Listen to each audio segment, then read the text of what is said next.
Is there an absolute right and wrong? What is up, everyone? Hope everything is going well. Now, this is something everyone has talked about and argued about, maybe with your friends or colleagues. And if not, you will certainly think about in some point in your life. Is there an absolute right and wrong?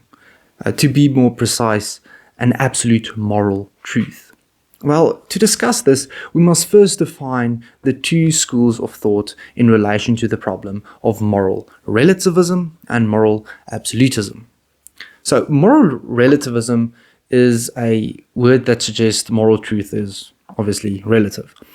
From my perspective, what I did was considered right and justified, and from your perspective, what you did was right and justified.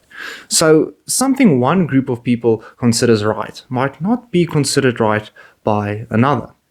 They suggest that morality is a social construct, and they might view things like murder, sexuality, and a lot of other polarizing topics differently from you. So we might think that what Hitler did was wrong, but from the Nazis' perspective, what they did was right and justified. What's that quote from the new Nuremberg movie where Himmler says, "You have your freedom and I am a prisoner because you won, not because you are morally superior." I think it's playing on that idea that history is written by the victors. What's that saying? Something along the lines of how fortunate or how lucky we are that the good guys have always won.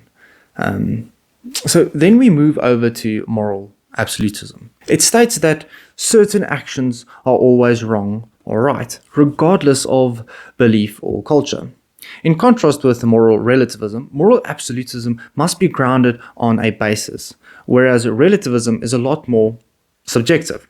There are a bunch of bases that you can ground morality in, religion being a very notable example. But people can argue what religion is the right religion to ground it in, seeing that there are a bunch of different religions. Christianity will ground it in the Bible, while Muslims will ground it in the Quran. And these two religions are obviously at odds in terms of what they deem to be morally right or wrong. Thus, to bypass this, people try and ground it in other value systems, such as reason. This was popularized by the philosopher Immanuel Kant. Some things like lying or killing are universally wrong because they contradict rational moral law. Other things are like human nature, or in other words, Aristotle's natural law.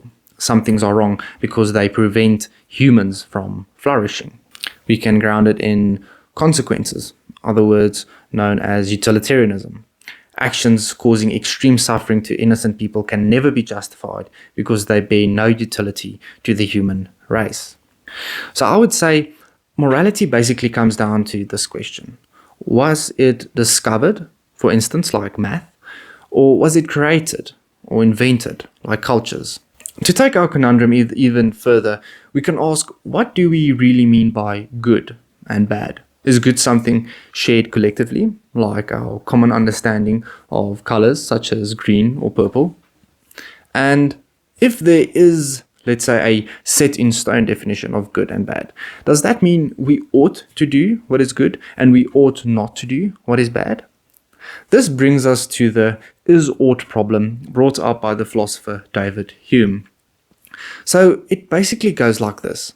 There are facts in the world that is obviously the is we are referring to. For example, people lie. It is the way things are. But that does not mean we ought to lie, or that lying is the way things should be. So we can then state that logically you can't jump from a is, a fact, to an ought, values, without adding some extra moral principles. Hume wasn't really a strict moral relativist or a strict moral absolutist. He believed morality is rooted in human nature, our feelings, not in absolute universal laws, but also not completely relative, because human nature is broadly shared. There is another way that we can look at good and bad. This is called ethical emotivism. I think the philosopher that popularized it was Ayer in his 1936 book, Language, Truth and Logic. So what is ethical emotivism? Well, an ethical emotivist is someone who believes that moral statements like murder is wrong or helping others is good don't describe facts at all.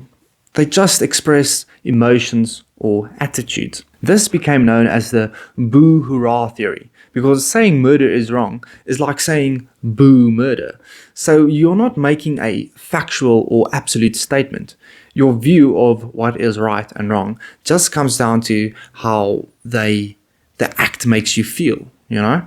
So where does this leave us? We have seen the moral relativism's claim about morality that is a social construct, shifting between cultures and perspectives, while moral absolutism insists there is a universal standard of right and wrong. But both views have their own problems. Relativism struggles to explain why atrocities like genocides are wrong beyond that we just don't like them. Absolutism struggles with the question of what standards to ground morality in: religion, reason, human nature, whatever. But which one do we choose as the base? And then Hume came along, argued that facts alone cannot justify moral duties, and emotivism only treats moral claims as expressions of feelings rather than truth, risking the reduction of morality to personal preferences. So, flippin' hell, where does this leave us? What argument is the right option? One that I found quite compelling is that of Objectivism. This philosophy grounds morality in requirements of human life. The idea here is that life itself gives rise to value, to human life. We must pursue a certain amount of good and avoid a certain amount of harm. Right and wrong then are not arbitrary, but connected to whether an action supports or destroys human flourishing. The reason why I like this is because ethics are basically the question of how should we live. And without life, there isn't really any need for ethics. So then to keep ethics as a philosophy, you obviously need life. But this puts us in another quagmire. Is ethics then discovered or made up? What does this mean in terms of harming other living things such as animals or plants? Because if we torture a dog, I would hardly call it moral. But if you said, well, this action benefited human flourishing, you would have obviously destroyed my argument, because I can't see how a senseless torturing of other living things can be moral. It's just a big mess. I don't know.